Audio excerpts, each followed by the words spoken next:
आ रही है और जिस तरीके से फ़लस्तीन के ऊपर तशद्दुद बार बार होता चला आया और इस वक्त सबसे ज़्यादा मुश्किल दौर से जो है गाज़ा गुजर रहा है और तमाम उम्मत मुस्लिमा को जितनी OIC के अंदर ऑर्गेनाइजेशन है सबको साथ में खड़े होकर फ़लस्तीन के लिए आवाज़ उठाने की ज़रूरत है। मस्जिद अक्सा को बचाने की ज़रूरत है।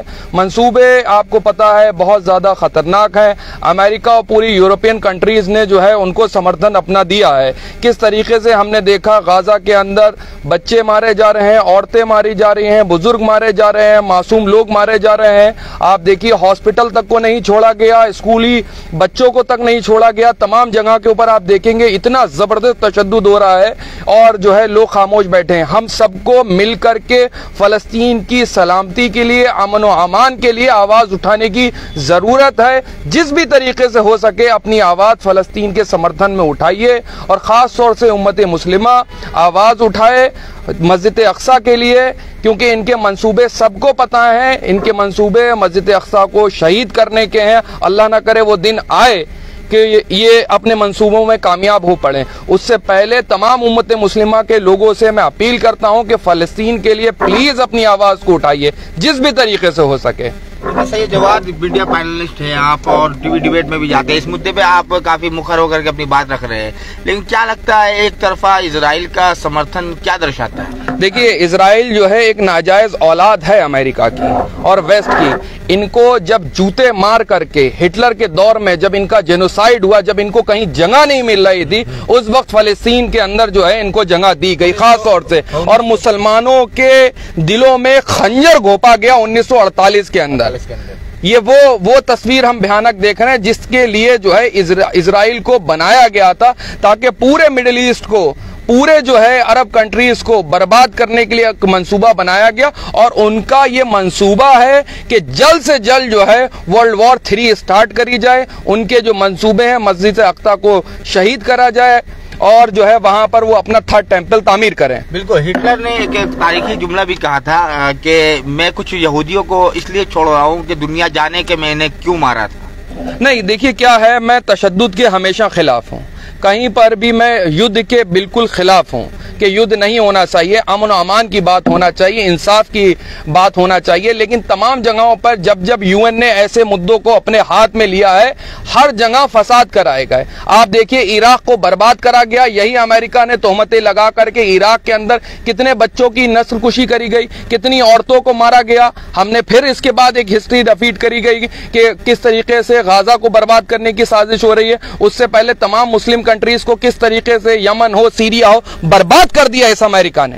ये बर्बादी की तरफ ले जाता और इनका मंसूबा ये सेंट्रल एशिया कंट्रीज को भिड़ाते रहो, उसके बाद मिडिल ईस्ट को भिड़ाते रहो, अपने हथियार बिकते रहे और लोगों की जान जाती रहे, अपने धंधे अपने बिजनेस चलते रहे। और बड़े अफसोस की बात है कि भारत ने उनको समर्थन कर दिया और भारत में कुछ लोग समर्थन कर रहे हैं उनको। भैया लोगों के अपने जाती मफाद है, मैं बार बार कह रहा हूं, अपना बिजनेस है, अपनी चीजें हैं। सैयद जवाद, भारत के लोग समर्थन इसलिए कर रहे हैं, कुछ लोग जो है स्टैंड इजराइल, क्योंकि भारत के प्रधानमंत्री ने समर्थन किया, तो आपको भी करना चाहिए, आप भी भारतीय है ना? नहीं, मैं भारतीय हूं और अपने भारतीय होने पर फख्र महसूस करता हूं। लेकिन ये जो प्राइम मिनिस्टर साहब ने एक स्टेटमेंट दिया है, इसके पीछे जो है आपको पता होगा, अभी G20 की एक समिट हुई, मैं आपको खुले तौर पर बताता हूं। G20 के समिट के अंदर एक नया जो है आपको पता होगा, एक पोर्ट से जो है एक नया रूट बनाया जा रहा था, जैसे चाइना ने 1 बेल्ट 1 रोड इनिशिएटिव लिया है। नया एक और जो है इसी G20 के अंदर 1 महीने पहले एक नया प्रस्ताव रखा गया, उस पर साइन भी हुए, तमाम यूरोपियन कंट्रीज के लोग भी आए। अमेरिका ने एक नक्शा दिया कि आप यहां से जो है मुंबई से लेकर के और हाइफा के अंदर जो इजराइल के अंदर एक पोर्ट है, वहां तक एक नया कॉरिडोर बनाया जाएगा।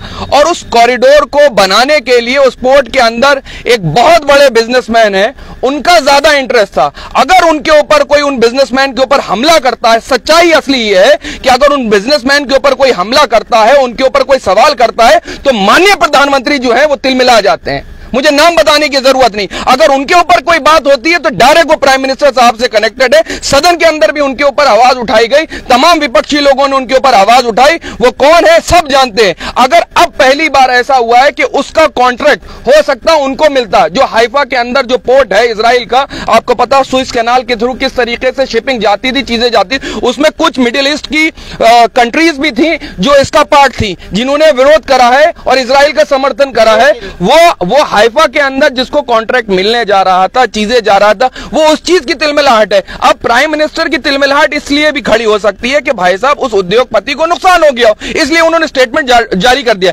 लेकिन ना उनको जियोपॉलिटिक्स की समझ है, ना पॉलिटिकल तौर पे वो लोगों के अपनी जाती मफाद के लिए देश की छवि खराब कर देते हैं। बार बार ये चीन लगातार एंटर कर रहा है और कल को उसने यही दलील दी कि 1000 साल पहले ये हमारे पास अरुणाचल की जगह है, पूर्वांचल की जो जगह है वो हमारे पास है, और वो 1000 साल पुराने अपने नक्शे अगर रखेगा तो ये भारत को फिर से इंटरनेशनल लेवल पे एक जगह जाकर के हमको जो है नीचे लिए जाएगा।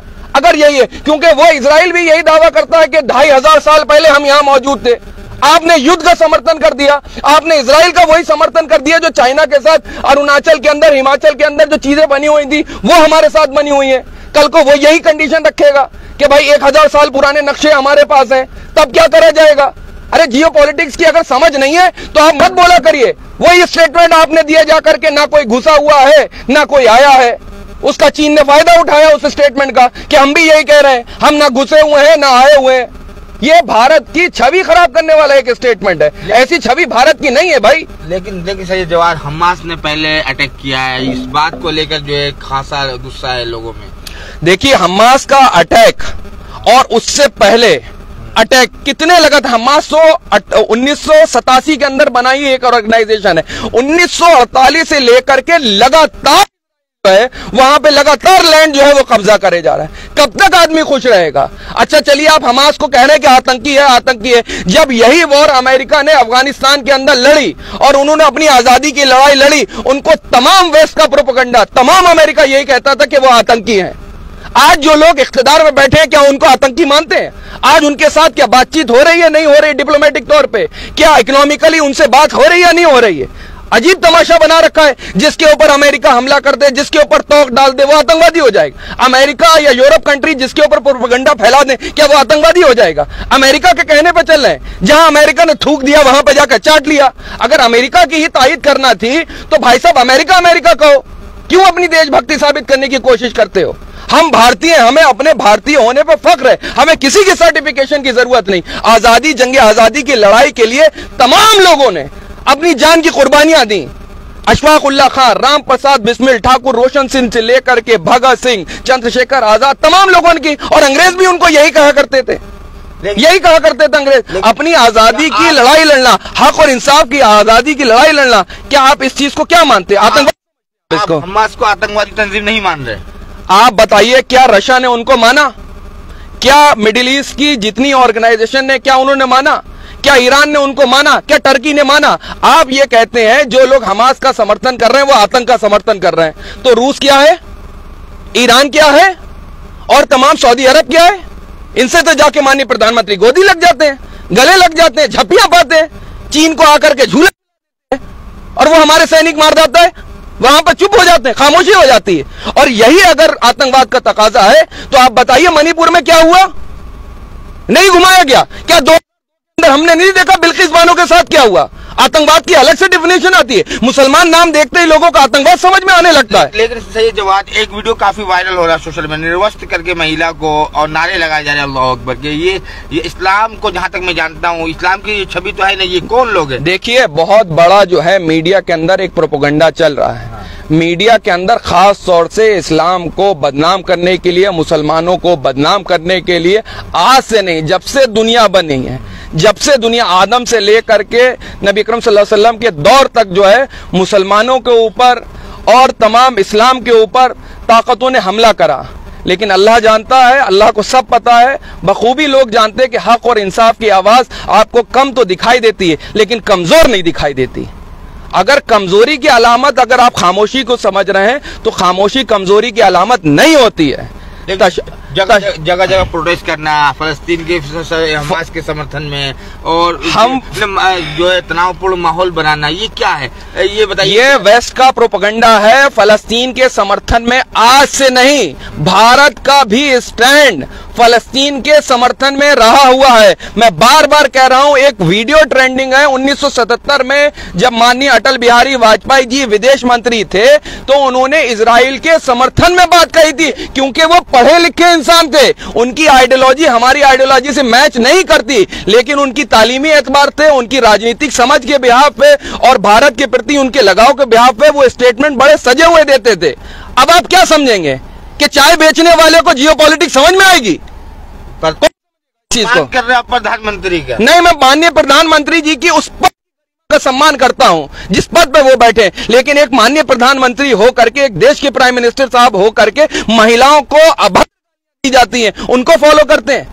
जो महिलाओं को गंदी गंदी गालियां देते हैं माननीय प्राइम मिनिस्टर साहब उनको फॉलो करते हैं। मेरी तकलीफ इस चीज की है, वो किसी एक महिला को कांग्रेस की विधवा बताते हैं तब होती है, वो 50 करोड़ की गर्लफ्रेंड किसी एक महिला को बताते हैं तब मुझे तकलीफ होती है। जब सदन के अंदर एक महिला को शुभ निकाह कह करके बोला जाता है तब तकलीफ होती है। क्या सम्मान नहीं होता है?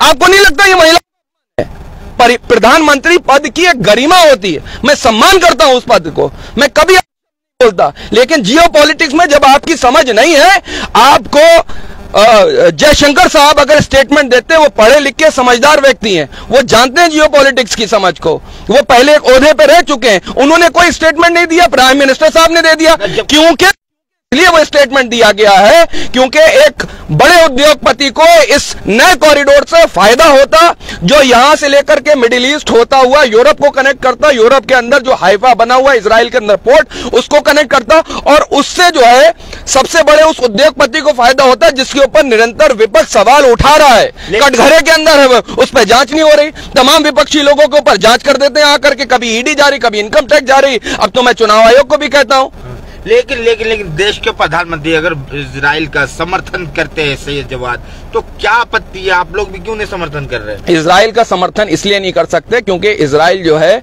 नाजायज कब्जे के साथ 1948 के अंदर एक जगह बनाई गई, और यही अंग्रेजों ने, मुझे ये नहीं समझ में आता, ये उन अंग्रेजों का समर्थन कर रहे हैं जिन्होंने 200 साल तक हमारे भारत के ऊपर, भारतीयों के ऊपर तशद्दुद करा, और इसी अंग्रेजों ने बंटवारा करके जो है हिंदुस्तान पाकिस्तान को अलग करा। एक कश्मीर का मुद्दा हमको दे गए, आज 70-75 सालों तक वो सॉल्व नहीं हुआ यूएन के अंदर। फिर ऐसे ही जो है मुसलमानों के अंदर खंजर घोपा गया, उनके दिलों के अंदर, वहां पर इजराइल बनाया गया। अरे वो जर्मनी में रहते थे, जर्मनी के अंदर किसने मारा? कौन सी कौम के लोग थे? कितने बच्चे मारे गए? दूसरा हुआ, कितने बच्चे मारे गए, कितनी औरतें मारे गए, कितने मासूम लोग मारे गए? किसने करा? किसी मुसलमान ने स्टार्ट करा। और तीसरा विश्व युद्ध होगा तो कौन स्टार्ट करेगा इसको? कौन कर रहा है समर्थन? अमेरिका लेकर के अपने जंगी बेड़े पहुंच रहा है, खुला है कि हम इजराइल को समर्थन करेंगे, गाजा के ऊपर बमबारी करेंगे। ये इंसानियत है? वो बम गिरसा रहा है जिसका जो है जेनेवा कन्वेंशन के अंदर, जिसको जो है जाकर के क्रिटिसाइज करा जाएगा। कोई जंग के रूल्स फॉलो नहीं हो रहे। आप बताइए, ऐसे ऐसे बम इस्तेमाल करे जाएंगे इंसानों पर, बच्चों पर, महिलाओं पर, बुजुर्गों पर, कमजोरों पर। अरे लड़ना है तुम हमास से लड़ो ना, दो हाथ। महिलाएं क्यों मार रहे? बच्चों को क्यों मार रहे? बुजुर्गों को क्यों मार रहे? अरे सीने में दिल नहीं है? यह इंसानियत मर चुकी है लोगों के अंदर।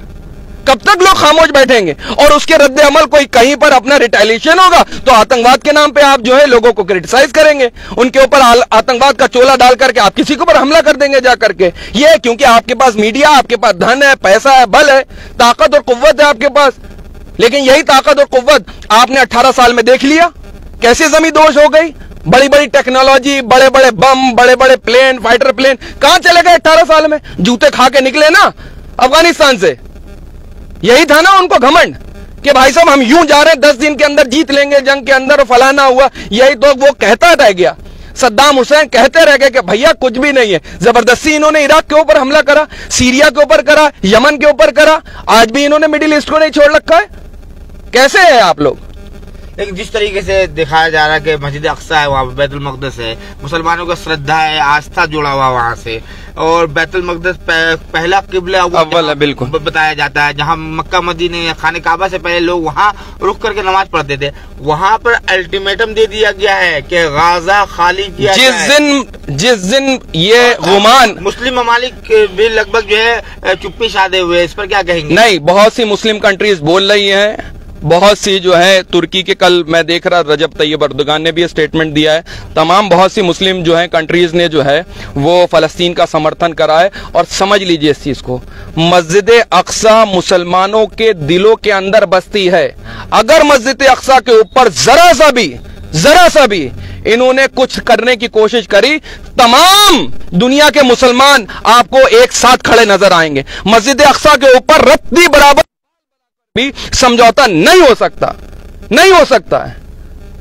अगर इस चीज को आप ये मान लेंगे कि आप ताकत और कुव्वत और पैसे के ब्याज पे आप जो चाहे कर लेंगे, तो आप बहुत बड़ी भूल कर रहे हैं। और मैं चाहता हूं युद्ध रुकना चाहिए, युद्ध के लिए मध्यस्थता करनी चाहिए। शांति, हक और इंसाफ की आवाज अगर बुलंद होगी। 2 स्टेट सोल्यूशन दिया गया था, मानने को तैयार नहीं इसराइल। हर किसी के चलो ठीक है 2 स्टेट सोल्यूशन कर लें, लेकिन 2 स्टेट सोल्यूशन भी नहीं है वहां पर। रीजन क्या है? क्योंकि वो जगह सब जानते हैं फलस्तीन की है। असल जगह तो इनकी जो थी जर्मनी में थी, अलग अलग जगह पड़े हुए थे। वहां नहीं मांग रहे कि जर्मनी से इनके घरों से किस तरीके से उनको निकाल करके मारा गया, और तब जो थे इनके समर्थन में फलस्तीन के लोग खड़े हो गए। फलस्तीनियों ने इनको समर्थन करा, इनको जगह दी, रहने के लिए मारे जा रहे थे। एक वो शिप टहलता रहता था समंदर के अंदर, कहां जगह मिलती थी इनको जाकर, किसी ने नहीं एक्सेप्ट करा। ले लेना जाकर के, कितने हैं, चले जाए, ले ले पूरा यूरोप जो आज इतना हिमायती बना हुआ। अरे अमेरिका रख ले, इतना बड़ा स्टेट है, 1.5 करोड़ की इनकी संख्या है, 1 करोड़ के आसपास, रख ले इनको कहीं अपने स्टेट में। जबरदस्ती है कि वहीं पर क्यों? क्योंकि एक हथियारों का, जंगों का दौर चलता रहे, लोगों की जो अपनी कंट्रीज हैं वो डिस्टर्ब रहे, अपना वर्चस्व बना रहे। लेकिन जानते हैं कि अमेरिका का सूरज गुरूब हो रहा है। अमेरिका सुप्रीम पावर से, जो सुपर पावर अपने आप को कहता है, लोग तस्लीम करने को तैयार नहीं है। अभी रूस के अंदर भी इन्होंने यही हरकत करी नहीं करी, आखिर क्या हुआ? मुंह की खानी पड़ रही, नहीं खानी पड़ रही। सारा हथियार, सारी चीजें, हर जगह तिल्ली लगा करके अमेरिका भाग लेता है। और यह भारत के अंदर भी करने की कोशिश है। किस तरीके से लोगों का माइंडसेट, चीजों को बांट दो, क्योंकि आपके पास वेस्ट का प्रोपेगेंडा है, मीडिया आपके पास है, पैसा है, धन है, बल है, आप क्रॉस कर दो। लेकिन सही जवाब, जिस तरह से मेन स्ट्रीम मीडिया में, रिपब्लिक भारत में जिस तरीके से दिखाया जा रहा है, रूबी का लियाकत भी ये जो है इजराइल के समर्थन में जो है डिबेट देखिए क्या है। देखिए मीडिया के ऊपर मैं जाता रहता हूँ, मीडिया के ऊपर भी बहुत दबाव है, बहुत दबाव है मीडिया के ऊपर भी। बहुत सी जगह बात भी होती है, आपको पता है, बड़े बड़े ऐसे नेता, खास तौर पे भारतीय जनता पार्टी के नेता, अपनी मर्जी से प्रेस कॉन्फ्रेंस नहीं कर सकते हैं। उनको भी प्रेस कॉन्फ्रेंस करने के लिए पीएमओ की परमिशन की जरूरत पड़ती है। और जो सबसे ज्यादा अकलियतों को गाली देगा, जो अकलियतों के बारे में उल्टा सीधा करेगा, जो सबसे ज्यादा ध्रुवीकरण की नीति को अपनाएगा, वो उनका पोस्टर बॉय होता है। तमाम जगह पे ये देखा। अमन की बहाली के लिए आप भारत के प्रधानमंत्री और दुनिया के हुक्मरानों से क्या अपील करना चाहते हैं? जंग रुकना चाहिए, बिल्कुल रुकना चाहिए, जो है मसले का समाधान बिल्कुल नहीं है, बिल्कुल नहीं है। मैं प्राइम मिनिस्टर साहब से ये चाहता हूँ, टॉक टू टेबल हो, नहीं, बिल्कुल होना चाहिए। 2 स्टेट सोल्यूशन दिया गया था, अब क्योंकि इतना पानी बह चुका है तो 2 स्टेट सोल्यूशन मुझे लगता सबसे सही था। और जो है प्राइम मिनिस्टर साहब को ये बात बोलनी चाहिए थी कि वो हक के साथ हैं, इंसाफ के साथ हैं, शांति के साथ हैं, वो युद्ध के साथ नहीं है। लेकिन इजराइल का समर्थन कर देना, वो भी ऐसी परिस्थिति में, पता है वो जाकर के सबसे ज्यादा तशद्दुद करता है। यूएन की एक रिपोर्ट है कि अब तक सबसे ज्यादा महिलाओं के ऊपर, बच्चों के ऊपर, बुजुर्गों के ऊपर अत्याचार जो है वो इजराइल ने करे हैं। भाई आप उसको भी नकार देंगे? आप देखिए इराक के अंदर कितने बच्चे मारे गए, उसके ऊपर कोई बातचीत नहीं। कभी तो इंसानियत खड़ी होगी। और देखिएगा आप, इस जुल्म और जाति के खिलाफ लोग खड़े होंगे, बोलना चालू करेंगे। और इस कुछ लोग कह रहे हैं कि वर्ल्ड वार की तरफ ये इशारा है। हो सकता है, बिल्कुल हो सकता है। और हेनरी किसिंजर एक बहुत बड़े युद्ध के ऊपर बोलने वाले हैं, वो उन्होंने कह रखा है, जिन लोगों को जंग के नक्कारे की आवाज नहीं सुनाई देती है वो लोग बहरे हैं। ये बात मैं नहीं कह रहा हूँ, हेनरी किसिंजर साहब ने कही। 99 ईयर्स के हो चुके हैं वो, और उन्होंने वॉर्स के ऊपर बहुत सी बुक्स लिखी, किताबें लिखी, उनको पढ़ने की जरूरत है। और उन्होंने तो पहले ही बता दिया किस तरीके से इजराइल चाहता है कि जल्द से जल्द एक जंग स्टार्ट हो जाए, जिनमें उनके निकाती एजेंडे हैं वो उसको पूरा करते हैं। आखिर में ये क्या कहना चाहेंगे जिन लोगों पे FIR हो रहे हैं फलस्तीन के समर्थन करने पर? नहीं, देखिए, ऐसे तो फिर अटल बिहारी, मैं बार बार कहता हूँ, अटल बिहारी वाजपेयी जी ने भी समर्थन करा। इंडिया के स्टैंड जो है हमेशा से फलस्तीन के समर्थन में रखा, वो फलस्तीन के समर्थन में। और आप देखिए, हमने तो एक टिकट भी जारी करा था इजराइल और फलस्तीन और इंडिया के समर्थन में। उसके लिए क्या करेंगे? और पहले 6 महीने पहले तक UN के अंदर भारत सरकार का इन 9.5 साल के अंदर हमेशा फलस्तीन के साथ समर्थन था। अचानक से, यही कह रहा हूं, एक उद्योगपति के लिए, एक उद्योगपति को फायदा पहुंचाने के लिए आप जो चाहते हैं स्टेटमेंट देते हैं। ये बात दूसरे तरीके से सोचने की जरूरत है। ये स्टेटमेंट ऐसे ही नहीं दिया गया। मैं बार बार कह रहा हूं, जो नया कॉरिडोर बन रहा था, जो इकोनॉमिक कॉरिडोर बन रहा था, उसका जो पोर्ट है इजराइल के अंदर, हाइफा, मुंबई टू हाइफा के अंदर जाकर के बन रहा, तो उसके अंदर एक विशेष उद्योगपति का ज्यादा इंटरेस्ट था। इसीलिए इस हमास के हमले से या फलस्तीन और इजराइल की जंग से सबसे ज्यादा नुकसान जो मुझे लगा कि भारत के अंदर होगा, तो उन्हीं जो उद्योगपति हैं उनको नुकसान है। तो इसीलिए ये स्टेटमेंट जल्दबाजी में दिया गया है। मुझे लगता है गौर और फिक्र करने की जरूरत है। स्टेटमेंट बहुत शुक्रिया सैयद जवाद, बहुत साथ में भारत न्यूज़ 91 के फेसबुक लाइव पर जुड़ने के लिए बहुत बहुत शुक्रिया आपका।